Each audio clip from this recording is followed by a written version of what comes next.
sinzatinya, turi kumwe sinzatinya, ni wowe ntegereza mu buzima bwanjye bwose.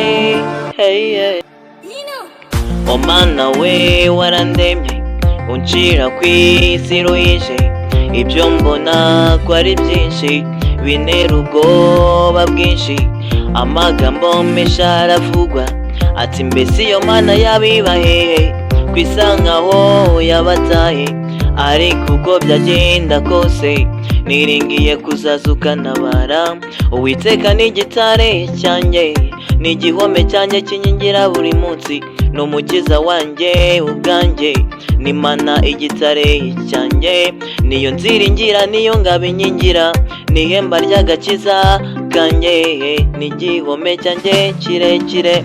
Ari mu ijuru arambura ukuboko, aramfata nkura mu mazi, yisanzure yankiza umwanzi wanjye ukomeye n'abanyembaraga, kuko bandushaga amaboko. Sinzatinya, turi kumwe sinzatinya. Mu mubabaro wanjye nambaje Uwiteka, ni koko natakiye Imana yanjye, yumvira ijwi ryanjye mu rusengero rwayo, ibyo nayitakiye byinjira mu matwi. Warakoze Mana. Nimuze tugende witinya ibyo byose, nubwo ubona bikomeye, mu ijuru hari Imana ishobora byose. Izere tugende, reka guhagarika umutima, ibyo yakoze nibwo byari bikomeye, n'ibisigaye byose izabikora.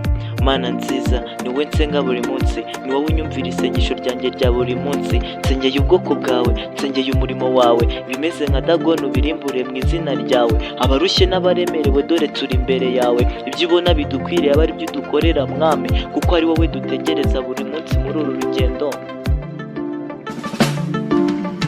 Buri munsi nkweretse intambwe zanjye, ibirenge byanjye biyoborwe nawe, ibigusha dore n'ibyishimo urengezi, gushize imbere ya byose kuko ushobora byose. Unyiyoborere kuko njye sinakwiyobora, umumure amaso nkore ku matwi, undebeshe iby'umumaro muri iyi minsi, muri iyi minsi.